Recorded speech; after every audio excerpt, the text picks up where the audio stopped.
Assalamualaikum warahmatullahi wabarakatuh. Saya Wina Mardani, mahasiswa Teknologi Pendidikan Universitas Tanjung Pura. Saya akan melakukan demonstrasi uji statistik non-parametrik Kruskal-Wallis dan uji post-hoc. Jadi uji Kruskal-Wallis ini adalah uji beda 3 kelompok independen saat datanya tidak berdistribusi normal untuk melihat perbedaan dari masing-masing kelompoknya.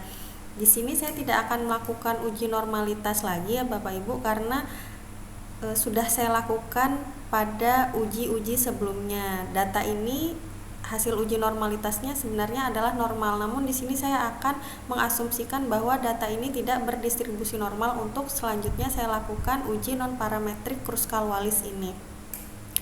Di sini saya ingin melihat adakah perbedaan digital literasi dari ketiga kelompok status sosial ekonomi mahasiswa IPS kategori mampu, sedang dengan prasejahtera. Jadi ada 3 kelompok independen ya Bapak Ibu. Langsung saja kita ke langkah-langkah uji Kruskal-Wallis.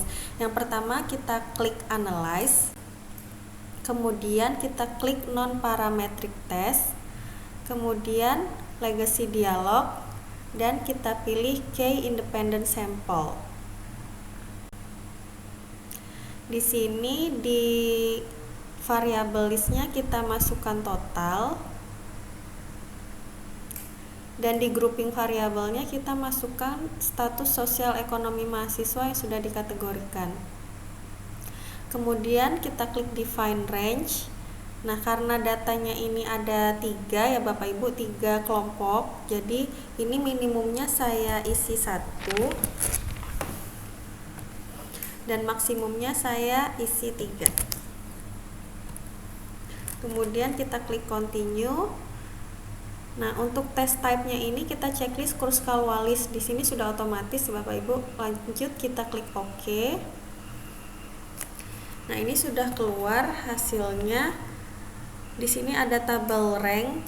Kita bisa lihat untuk min rank mahasiswa kategori mampu ini 75,22. Untuk mahasiswa kategori sedang itu di 75,39, dan untuk mahasiswa status sosial ekonomi prasejahtera itu di 52,84. Dari sini kita bisa simpulkan bahwa kelompok mahasiswa dengan status sosial ekonomi sedang ini mengungguli untuk kemampuan digital literasi, dan disusul oleh kelompok mahasiswa mampu di 75,22, dan yang terakhir oleh kategori mahasiswa prasejahtera di 52,84. Namun sampai di sini kita belum bisa menyimpulkan bahwa perbedaan ini signifikan atau tidak. Jadi untuk mengetahui perbedaannya ini signifikan atau tidak, kita bisa lihat di tabel tes statistik. Di sini di asim signifikansinya ini menunjukkan 0,003 atau kurang dari 0,05.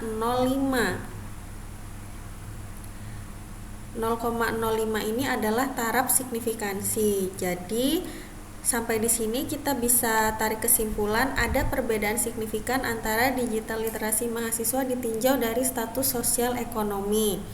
Nah, karena di sini signifikan, berarti kita perlu melakukan uji lanjut ya Bapak Ibu atau post-hoc.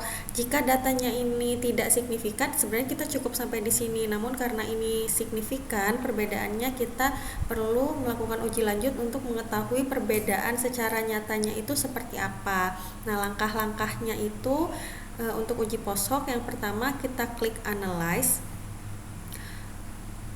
Sebentar. Nah, di sini kita klik analyze, kemudian kita klik non-parametric test, kemudian kita pilih independent sample. Di sini ada 3 tabel, ada 3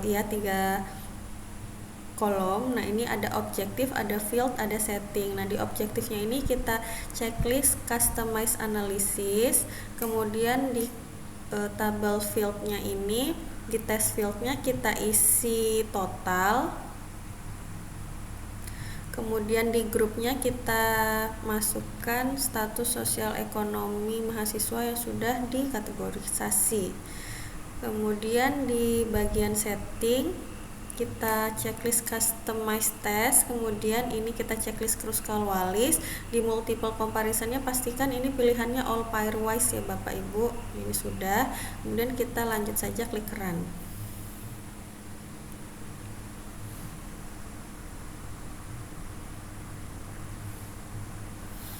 Nah, sudah muncul ini hasil non-parametric test atau POSOK ya Bapak Ibu.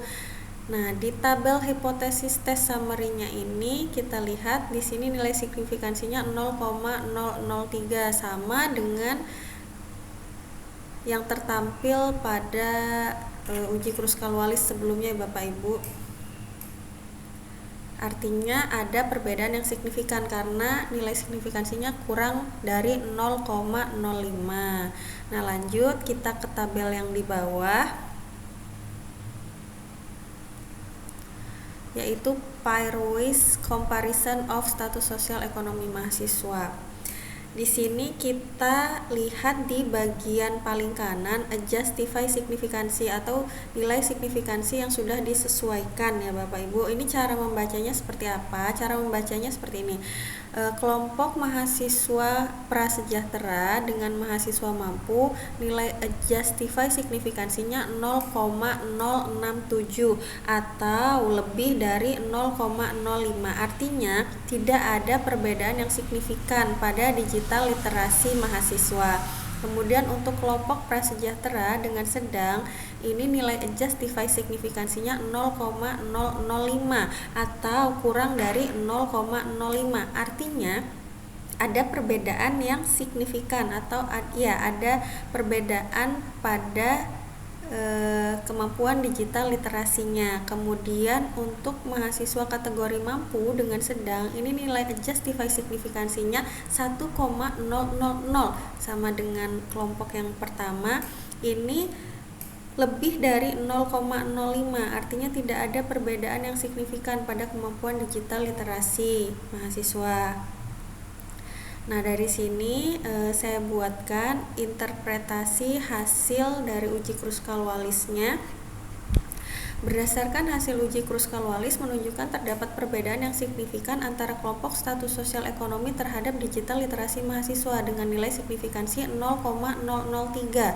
Berdasarkan hasil uji post-hoc dapat disimpulkan bahwa perbedaan signifikan atau adjustify signifikansinya ini sama dengan 0,005 ditemukan antara kelompok mahasiswa dengan latar belakang ekonomi prasejahtera median 51. Nah, ini nilai median ini karena kan ini uji non parametrik ya Bapak Ibu. Jadi yang kita bandingkan adalah nilai mediannya.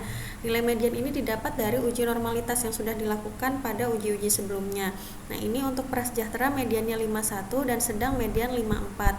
Namun tidak ada perbedaan yang signifikan atau justify signifikansinya 0,067 antara kelompok prasejahtera dan mampu median 55.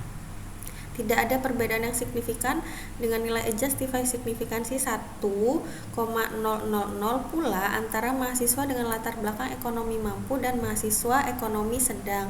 Oleh karena itu, berdasarkan latar belakang ekonomi mahasiswa, hanya antara kelompok prasejahtera dengan sedang yang memiliki pengaruh signifikan terhadap tingkat digital literasi mereka. Artinya, ada perbedaan digital literasi pada mahasiswa dengan status sosial ekonomi prasejahtera dan status sosial ekonomi sedang. Tapi tidak ada perbedaan digital literasi pada mahasiswa dengan status sosial ekonomi prasejahtera dengan status sosial ekonomi mampu, dan tidak pula ada perbedaan yang signifikan antara digital literasi mahasiswa dengan status sosial ekonomi mampu dan mahasiswa dengan status sosial ekonomi sedang. Dengan demikian, dapat ditarik kesimpulan atau disimpulkan bahwa status sosial ekonomi mahasiswa mempengaruhi literasi digital mahasiswa hanya pada mahasiswa dengan ekonomi yang prasejahtera dan sedang. Sekian demonstrasi uji non-parametrik Kruskal-Wallis yang bisa saya sampaikan. Assalamualaikum warahmatullahi wabarakatuh.